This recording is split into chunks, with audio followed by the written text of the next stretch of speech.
Welcome to the discussion. In the previous video, we understood about SSL and TLS mechanism and what's the importance and the need of SSL or TLS, right? So in this video, let's understand about the importance about the decryption feature, means the TLS decryption feature that's available in the firewall. All right. So let's understand the scenario with a simple topology, okay, with a simple example. If you see here, we have a two set of zone, okay. One is inside zone.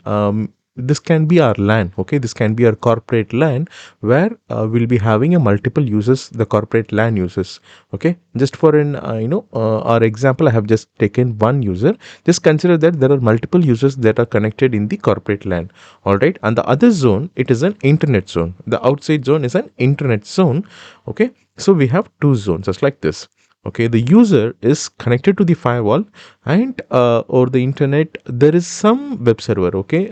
Maybe just for an example, we consider that as www.example.com, and it is having IP address 2.3.2.3. Let's consider a situation that means this web server is currently a legitimate web server, all right. It's an legitimate web server, so that you have a required rules that's already defined, means the policy is already defined in a firewall to allow the communication between any users from this line towards this particular web server, all right.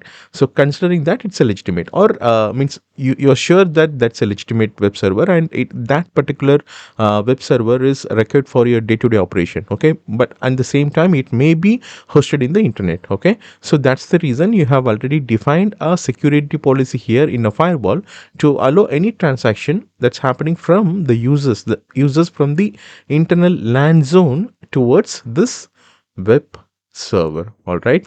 So when I say about you have a security policy, this should be a next gen firewall, right. So we are saying about the next gen firewalls. So consider that this is a next gen firewall, and so apart from the general checks as like the source IP address, the destination IP address, the application to which application is going, you just consider that we also checks, okay, checks whether we are doing the content checking. It's like, is there is any viruses or a malware or any trojan that's coming in or out in the transaction, okay. Considering that this is a next gen firewall, okay.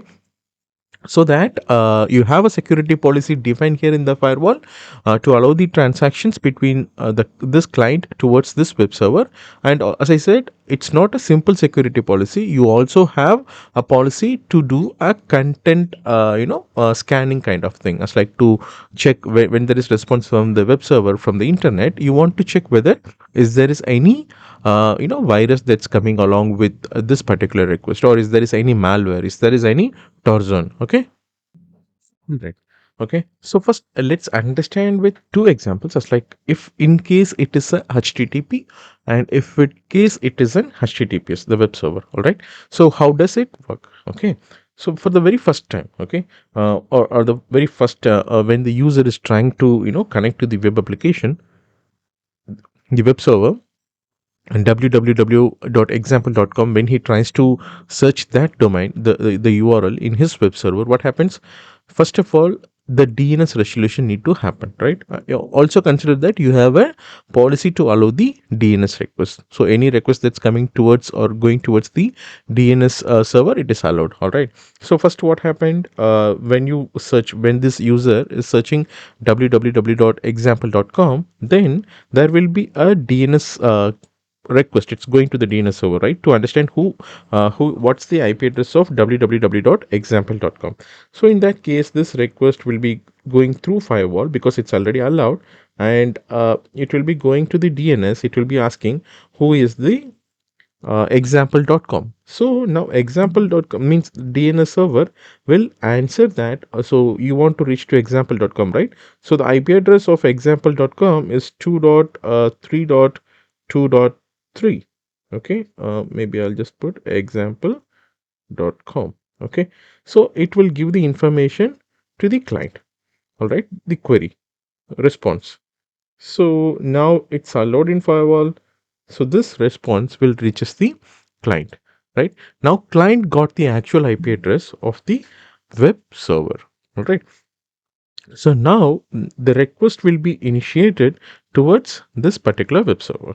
All right. So as we know, it will be starting from the three-way handshake. It is an as it is in web connectivity, right? Either HTTP or HTTPS. For both, we need a TCP. It works on the TCP, right? So there will be a TCP three-way handshake where this client will be sending a SYN, and so that we have already discussed in the previous video detail. So SYN, and then this web server will be sending back a SYN-ACK. Then again, the client will be sending an acknowledgement. All right. So post to the successful three-way handshake, just consider if in case it is a HTTP. Okay, first let's understand if in case it is HTTP. Okay, if it is a plain HTTP, if it's not an HTTPS, it's just a HTTP application, then it will send an HTTP request, right? So a get message will be sent to the web application, and in the response, this server will give the response, and it is sent. So as we said earlier, this is the next gen firewall, right? So in this case, when the server is responding back, this firewall will also check. It's also doing, means we have written a security policy in such a way that if there is any viruses or malware or any trojan or any malicious contents that's coming in the response, it will drop it. It will deny it. It will block it. All right. So these transactions are allowed because it's a genuine. As I said earlier, this is a known web server. Okay. For some reason, just consider that this particular web server is infected. Okay, now this particular web server was infected, and someone compromised this, and they have written some scripts on it, so that whenever there is a user sending a genuine request to this web server, what this web server is doing, because this time it's an infected web server, right? It's an example. Okay, considering a situation, if in case it becomes a infected server, then the attacker has configured in such a way that when it gets the request, it should put some script back to the client, okay, who is requesting. So in that case, when it is responding back with some malicious content like viruses or malware, something like that, this time firewall will block it, because it's scanning the content, right? So this time the firewall will be checking the response, and it finds that there is some malicious content, so it decides, I'm not going to allow. It's denying it. It's dropped. Okay, the content is not allowed to pass in. Okay, because we are using an external firewall and it's always scanning the content. All right, let's understand if in case it is an HTTPS transaction, what happens. One minute, let me clear this. Okay, fine. So just consider that this is an HTTPS transaction. Let's understand what will happen. So as we discussed earlier, now just consider that user request is sent to the DNS, and DNS has provided the response. Okay, now user is aware about the actual IP address of the web server. Okay, this DNS queries are done. Okay, fine. So now what happened, as it is an again HTTPS transaction, there will be a TCP three-way handshake where there will be SYN, he'll be sending, and server will be sending back a SYN-ACK, and again he will be sending a acknowledgement, right? So TCP three-way handshake will happen, and post to the TCP three-way handshake, what happens? It is an it will send a client hello, right? So this client will be sending a client hello towards the server, and a server will be sending a server hello, right? In the server hello, as you know, it will add your certificates and public key, and then what this client will do, he will go back, as you know, he will check whether the certificate is legitimate from the uh, trusted root CA. All right. So once it's confirmed, then he will initiate means generate a session key, and he will encrypt it with the public key that's received from the server. Then post to that, all the transactions between the server and the the client would be a encrypted transaction. Okay, So both end, it's an encrypted transaction, means as you know, it's going through port 443. So it's an HTTPS transaction. I'm referring here to an HTTPS transaction. Okay, so it will be an encrypted transaction.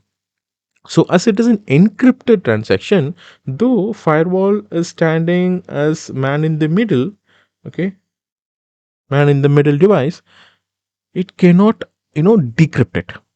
Okay, so if it is a legitimate, still it is a legitimate kind of a thing, there is no issue. Okay, by chance for some reason someone hacked this web server in the internet, and they did some compromisation. Even in that point of time, there will not be any issue in the authentication, because he may not disturb the configurations or the certificate part of the server. Okay, so this, there will not be any issue in the TCP three-way handshake or SSL negotiation or the handshakes. So authentication will still happen, and client will consider that this web server is an authenticate or a legitimate. But we may not sure, right? This web server, there may be a chance this web server was infected last night.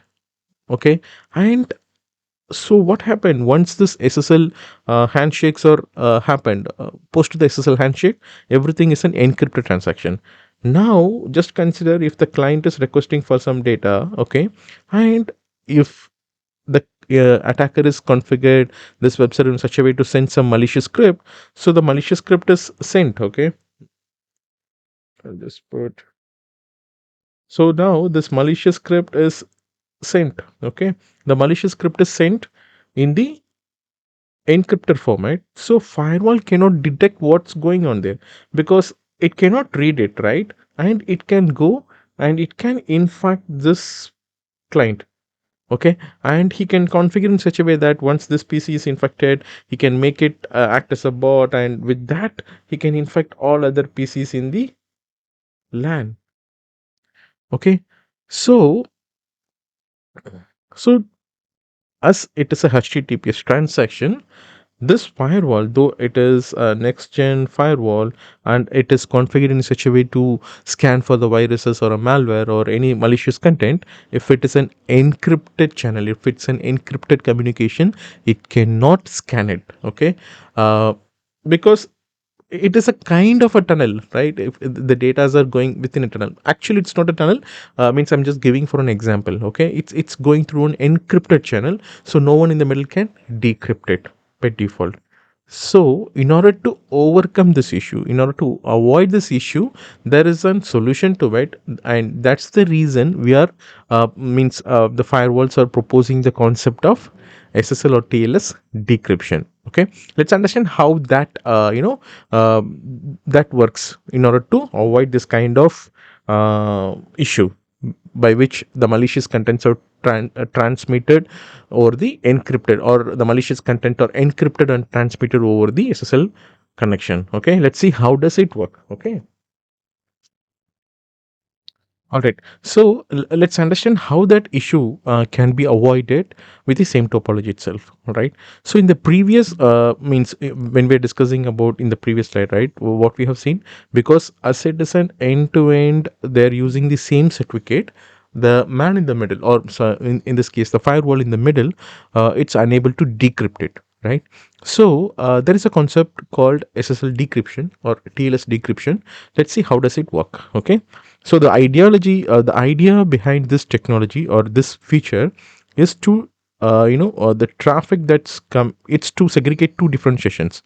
All right, one session is from client to firewall, and the other session is from firewall to the actual destination in the internet or anywhere. Okay, the destination, I would say. All right, so this is handled a different session, and this is handled as a different session. And when traffic is coming, okay, when it's coming, the firewall will decrypt the traffic and again re-encrypt it and send it to the other session. Let's see how does it work. So let's consider that if in means the client means we'll consider that this DNS part is over, and that the TCP three-way handshake is done. Okay, so now let's see how does it work. So the client will send the client hello. Okay, the client will send the client hello through the firewall, right? But what firewall do? Firewall will send an other client hello on behalf of the client. Okay, so means it gets the information from the client and it will reinitiate the other client hello on behalf of client. So it's two different session. One session is from client to firewall, and the other session it's from firewall to the destination. All right. So now the destination will send a server hello and it will give the certificate, right? So this time firewall will never means the server will be giving the TLS versions and cipher settings as well as the what to say the SSL certificate along with the public key. It will be hold the private key, right? It will give the public key SSL certificate, importantly SSL certificate, public keys and all it will be providing, right? But this time firewall will never propagate those information to the client. Instead what it will do, it will, as I said, it will maintain as two differentiation, right? So it will, I'll just put it, okay, so it will maintain as a two differentiation. All right, so this firewall what it will do, the authentication part is now taken care by firewall. Okay, once this firewall receive the certificate, SSL certificate, now it does the validation. Okay, it does the validation, it check whether it's legitimate and it trusted. If in case it's a part of that, it trusted, and it will never propagate that server SSL information or SSL certificate to the client. Instead what it will do, this firewall will give its certificate, means it might be a situation to situation, it's how you have configured. Okay, either you can make in such a way to distribute your client means the self-signed certificate, or else you might have gotten public CA signed from the trusted root CA, and you can add it to firewall and that will give its certificate. Okay, all right, so now firewall will give what it will give, firewall SSL certificate. It will not give the actual, it will not give the actual server SSL certificate. So what it do, it gets the SSL certificate from the server, it done the validation. Okay, if it is if it's a legitimate, then firewall will give its SSL certificate to the user. Okay, and this the certificate which it's giving, right, it's already it should be added in the browsers, the client's browsers trusted RCA, means root CA. Okay, it might be through this one GPU or LDAP.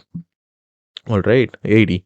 Okay, so they may have already added this, pushed this certificate through GPU or AD, and that certificate is already part of their browser trusted list. So when server is giving that certificate, now the client will validate that certificate in the browser list, and it's already added, right? So it sees that it is an legitimate or authenticated.